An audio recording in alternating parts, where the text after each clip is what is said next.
Deep in Montana's Little Belt Mountains sits Neihart, a quiet place today, but loud with secrets. Once a booming mining town, Neihart and its neighbors, Barker and Hughesville, were rich with promise, but silenced by tragedy. And some say not everything left when the miners did. Neihart's story began in 1881 when prospectors struck rich deposits of silver in the Little Belt Mountains. Word spread fast, and within just a few years, this isolated canyon was swarming with miners, merchants, and fortune seekers. By the mid 1880s, Neihart had nearly 1,500 residents, a bustling camp that sprouted saloons, boarding houses, general stores, and even a school. The town quickly became one of the most productive silver camps in Montana, with major mines like the Queen of the Hills and the Broadwater fueling its growth. In 1891, the Great Northern Railway extended a line directly into Neihart, making ore shipments easier and bringing in supplies that turned the rough mining town into a permanent settlement. At its peak, Neihart wasn't just a town in the mountains, it was a symbol of frontier opportunity. But like so many boom towns, that success came with a clock that was already ticking down. But silver towns rarely last forever. In the 1890s, the first signs of decline were already showing. Some of the richest veins had already been played out, and smaller operators could not keep up with the costs. Then came the Panic of 1893, a national economic collapse that drove silver prices into the ground. Almost overnight, Neihart's prosperity vanished. Mines closed, wages stopped, and families packed wagons to leave. While the Great Northern Railway still ran trains into the canyon, fewer and fewer cars carried ore out. By the early 1900s, Neihart's population had shrunk to just a fraction of its peak. Fires and harsh winters destroyed many buildings, leaving behind shells of once busy saloons and homes. Though mining picked up in brief spurts throughout the 20th century, Neihart never regained its glory.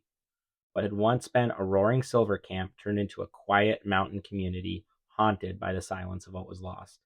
Tragedy wasn't just a part of daily risk, it left scars on this community. On April 25th, 1896, just outside Neihart, the Broadwater Mine powder magazine exploded with a force that rocked the canyon. The blast lit up the night sky and could be heard for miles in every direction. Entire buildings shook, and windows rattled as far away as the nearby town of Monarch, about 20 miles away. 7 miners were instantly killed, some blown apart by the concussion, others crushed beneath collapsing timbers. 16 more were badly injured, men who had simply been finishing a shift or preparing to sleep in their bunkhouses. Survivors later recalled stumbling through the darkness, blinded by smoke, choking on the sulfurous dust. The town reeled. Funerals were held in quick succession, with grieving families filling Neihart's small cemetery. For weeks, widows and children walked streets that felt emptier with every passing day. Locals swore they could hear the cries from that night echoing through the hills, especially when the wind whipped down from the mines. The Broadwater explosion didn't just destroy lives, it destroyed Neihart's sense of safety. Everyone knew mining was dangerous, but this was different. It was sudden, senseless, and unforgettable. Even after the rubble was cleared and work resumed, whispers persisted that the miners taken that night never truly left. Some spoke of seeing figures on the ridges after dark, or hearing muffled voices near the old blast site long after the shafts had been sealed. That disaster didn't just collapse rock, it left a wound in the community, and more than a century later, many still believe that wound lingers in the air around Neihart today. Not far from Neihart lie Barker and Hughesville, two more mining camps that rose and fell with the same brutal speed. In the late 1870s, miners swarmed these hills, sending ore to the smelter, which operated for just 18 months before shutting down. At their peak, hundreds of men lived and worked there, carving roads into the mountains and building cabins that still cling to the landscape today. What's left now is eerie: rotting wood cabins, rusting machinery, and a lonely cemetery where the names on the headstones are fading. The sound of the smelter is gone, but the ruins still loom over the valley like a skeleton standing there. It's hard not to imagine the clatter of ore carts or the laughter of miners echoing through the hills. Barker and Hughesville may be quiet now, but their silence feels heavier than most towns. Mining towns like this don't just fade away, they leave scars. Death was a part of life here. Mines collapsed without warning, lanterns sparked deadly fires, and gunfights erupted in saloons long after the shifts underground. And in Barker and Hughesville, especially, whispers of strange encounters have lingered. Visitors talk about walking through the old cemetery and feeling watched, even when the place looks deserted. Some say that they have seen faint lantern lights weaving between the trees, like miners heading home after a long shift. But when you follow the glow, it disappears. At the ruins of the smelter, people report metallic sounds such as pickaxes striking stone or ore carts rattling over the tracks.